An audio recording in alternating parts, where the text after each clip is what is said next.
9월 15일 월요일 예수님의 발자취를 따라 한 아이가 주일에 교회를 다녀온 뒤 온종일 엄마 뒤를 쫓아다녔습니다. 엄마는 아이가 무슨 장난을 치나 싶어 귀엽게 보았습니다. 그런데 어딜 가도 아이가 졸졸 쫓아다니다 보니 집안일을 제대로 할 수가 없어 점점 화가 났습니다.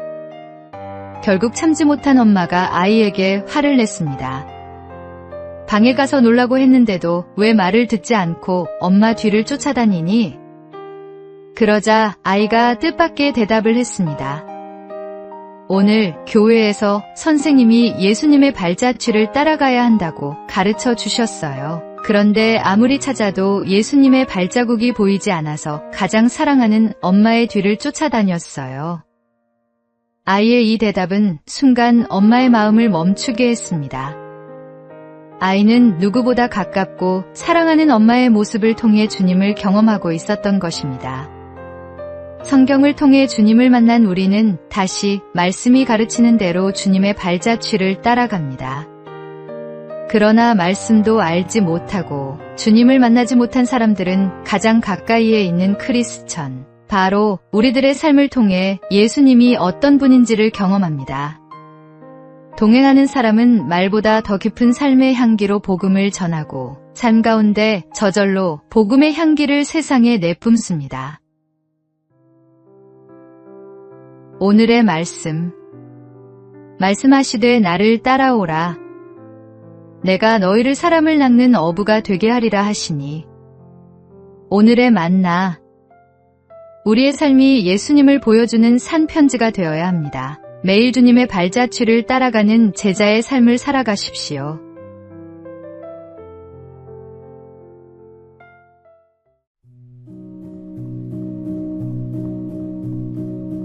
(9월 16일) 화요일 합격 사과의 교훈. 일본 아오모리현은 일본 사과 생산량의 절반을 넘게 차지하는 유명 사과 산지입니다. 어느 해 가을 초강력 태풍이 이 지역을 2번이나 지나가 사과 생산량의 90%가 떨어지는 강력한 재해가 일어났습니다.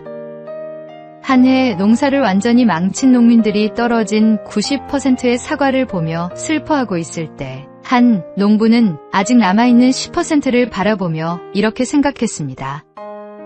2번의 태풍에도 살아남은 저 사과에 이야기를 담을 수는 없을까? 불현듯 곧 있을 입시가 떠올랐습니다. 농부는 10%의 사과를 수확해 한 알씩 정성껏 포장해 합격 사과라는 이름을 붙였습니다. 태풍이 2번 지나갔어도 떨어지지 않은 기적의 사과. 합격 사과는 일반 사과보다 가격이 10배나 비쌌지만 수험생을 자녀로 둔 부모들의 열화와 같은 성원에 웃돈을 얹어 판매될 정도로 큰 인기를 끌었습니다. 결국 순식간에 완판되었고 농부는 풍년 때보다 더 큰 수익을 얻으며 회복의 기쁨을 누릴 수 있었습니다. 땅을 보는 사람과 하늘을 보는 사람은 같은 일을 두고도 전혀 다른 해석과 반응을 보입니다. 엘리야는 세상에서 자기 혼자 믿음을 지키고 있다고 생각했지만 하나님은 바알에게 무릎 꿇지 않은 7,000명이 여전히 남아있다고 말씀하셨습니다. 우리 눈에 보이는 현실이 전부가 아닙니다. 믿음의 시선으로 보면 무너진 자리에도 기적은 숨 쉬고 있습니다. 오늘의 말씀. 소망이 우리를 부끄럽게 하지 아니함은 우리에게 주신 성령으로 말미암아 하나님의 사랑이 우리 마음에 부은 바 됨이니. 오늘의 만나. 절망적인 상황에서도 하나님의 희망을 발견하는 지혜가 필요합니다. 남은 것에 감사하며 새로운 가능성을 찾아보십시오.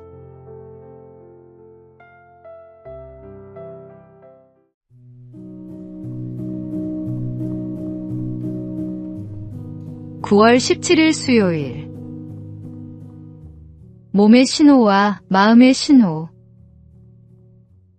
미국의 심리학자들이 팔짱 끼기에 대한 흥미로운 연구를 한 적이 있습니다. 심리학자들은 첫 번째 그룹의 사람들에게 편안한 자세로 강의를 들으라고 요구했습니다.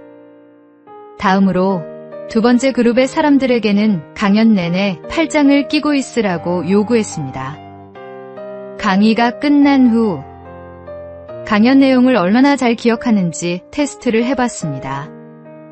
결과는 충격적이었습니다. 팔짱을 낀 사람들이 38%나 더 내용을 기억하지 못했습니다. 팔짱 하나 때문에 이런 결과가 일어난다는 걸 믿지 못한 심리학자들은 몇 달 뒤 다시 1,500명을 대상으로 같은 실험을 진행했습니다. 하지만 결과는 마찬가지였습니다. 팔짱을 끼고 강연을 들은 사람들은 내용을 더 기억하지 못했고 강사에 대한 이미지도 부정적으로 느꼈습니다.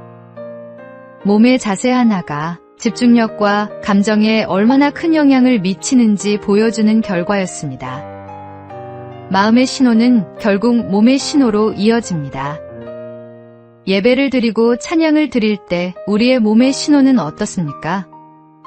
간절히 은혜를 구하는 마음으로 누구보다 일찍 와서 앞자리부터 앉습니까?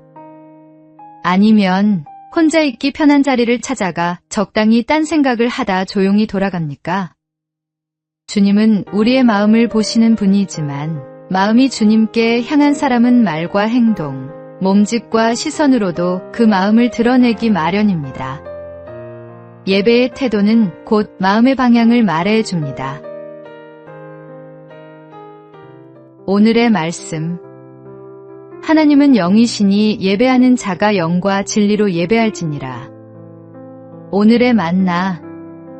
진정한 예배는 마음과 몸이 하나 되어 주님께 드려지는 것입니다.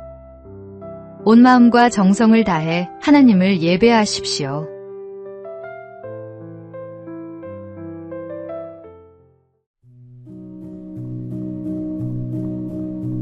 (9월 18일) 목요일. 교만의 5가지 가면. 한 베스트셀러 작가가 말한 교만의 5가지 가면입니다. 첫째, 두려움이라는 가면입니다. 강하고 담대하게 하나님의 일을 진행하지 못하고 두려워 피하는 것이 교만입니다. 순종보다는 회피를 택하는 마음 속 깊은 뿌리에 교만이 자리 잡고 있을 수 있습니다. 둘째, 게으름이라는 가면입니다. 마땅히 해야 할 주님의 일을 미루고 있다면 이것 또한 교만입니다. 해야 할 줄 알면서도 행동하지 않는 것이 바로 불순종이며 그것은 겸손과 거리가 멉니다. 셋째, 가식이라는 가면입니다. 하나님 앞에서조차 진짜 나의 모습을 드러내지 못하는 것은 교만입니다. 진실한 회개와 솔직함이 없이는 주님과의 친밀함도 없습니다. 넷째, 독립이라는 가면입니다. 하나님의 도움 없이 나 혼자 할 수 있다는 생각도 교만입니다. 의지하는 척하지만 실제로는 자신의 힘을 더 믿고 있는 경우도 많습니다. 다섯째, 빗나간 집착이라는 가면입니다. 철저히 예수님 중심으로 살아가지 못하는 삶은 교만입니다. 내 뜻, 내 계획, 내 방식만 고집하는 것도 결국 나를 주인 삼는 교만입니다. 우리에게 있을 수 있는 우월의식도 열등의식도 모두 교만의 다른 얼굴입니다. 끝까지 겸손하셨던 주님처럼 매일 나를 낮추며 주님을 진정한 주님으로 섬기십시오. 오늘의 말씀. 교만은 패망의 선봉이요 거만한 마음은 넘어짐의 앞잡이니라. 오늘의 만나. 교만은 다양한 모습으로 우리를 속입니다. 겸손한 마음으로 자신을 돌아보며 주님 앞에 낮아지는 삶을 살아가십시오.